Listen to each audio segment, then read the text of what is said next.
Well, there's a new report by the Alliance for Green Revolution in Africa, AGRA, and auditing firm KPMG, which has criticized African governments for what it says is the lack of action against climate change. The Agribusiness Outlook Report 2022 expresses concern that the African governments are not investing adequate resources in dealing with the menace, and enough action is not being taken to avert the impact of climate change on farming. The report identifies difficulties in accessing finance as the biggest challenge that the agribusinesses face. Let's speak now to Bashir Musa, who's the programs officer at AGRA, for more on this. Thank you, Bashir, for joining us.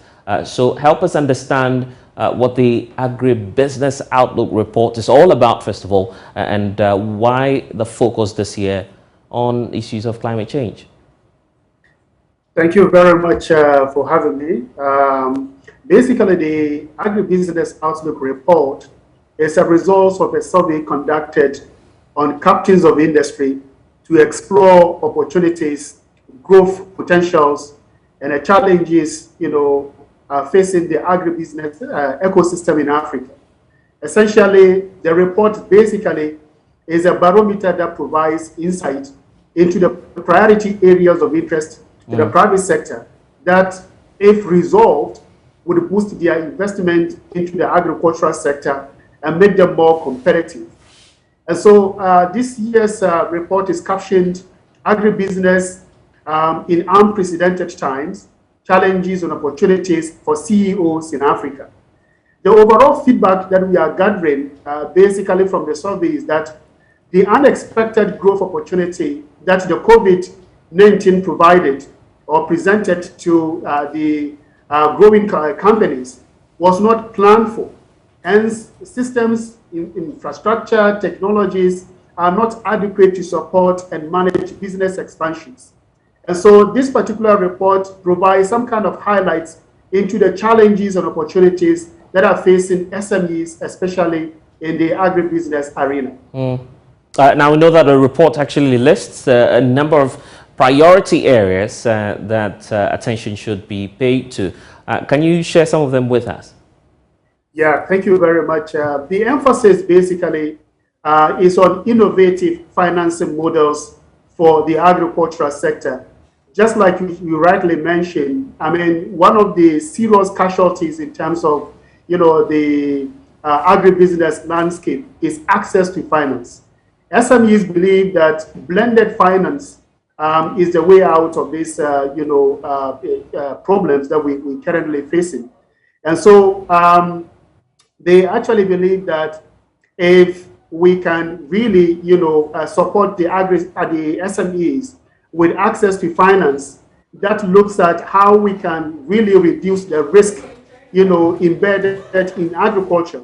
It's going to, go a long way to help them to be able to leverage some financing and be able to make more investment in expanding their businesses, and then also trying to look at reducing the risk factors in the agricultural sector.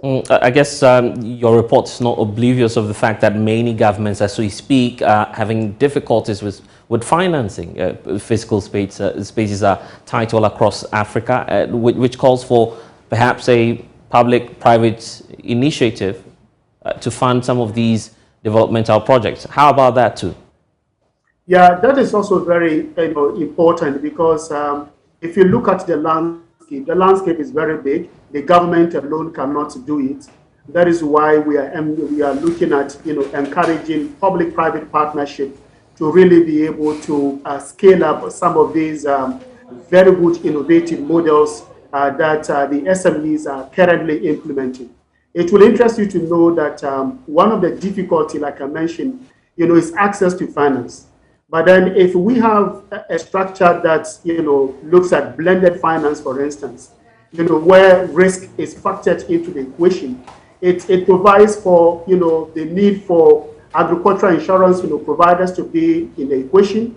We can also have the banks, the government providing the enabling environment, and the private sector who can really, match up, ramp up, and be able to make the best determination in terms of, what kind of financing has to go into what kind of business. And so for us, the best way to do it is to foster closer collaboration between these entities in a form of PPP, public-private partnership. And let's talk about Ghana. This is one nation that many believe is fortunate, looking at the fact that we have the Continental Free Trade Area Secretariat here.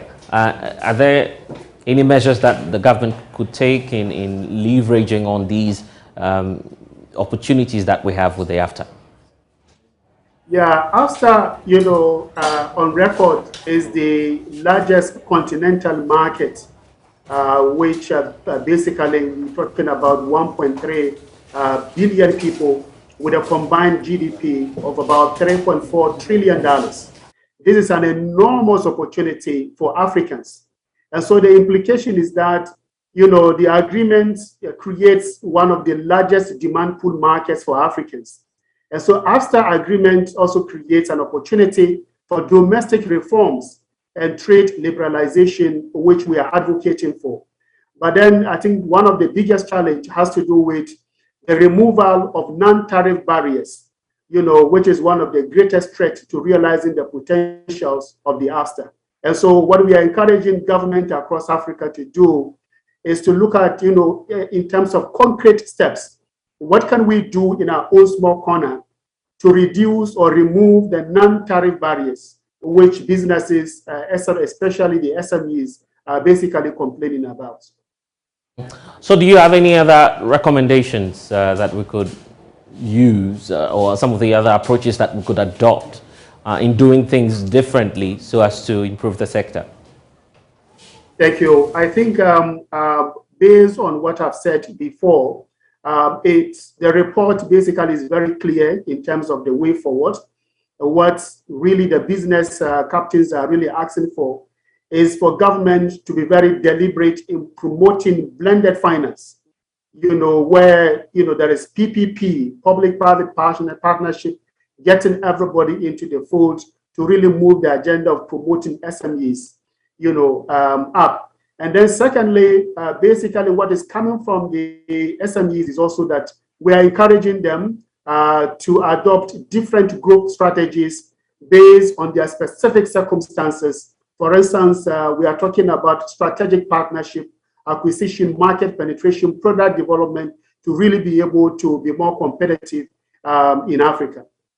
But beyond these measures, how about the private sector itself? I mean, those in the industry, those directly involved with the various agri-businesses across the country. What are they supposed to be doing to complement government's efforts? Exactly. So for instance, one of the things, the shocks that came about as a result of the COVID, it has really exposed, most businesses that really, we are not, like crisis ready. And so one of the areas that we need to factor in our operations is that there could be good times and bad times, and we need to plan. So physical planning is very, very important, especially in this time of COVID. And so we are, advising businesses to open up, seek for professional advice in terms of, growth opportunities, and then also in terms of analyzing the challenges within the African, space, so far as agribusiness is concerned. And then also try to seek for, business development services, very specific to their challenges, so they can, really be able to find, answers to some of the challenges affecting their business.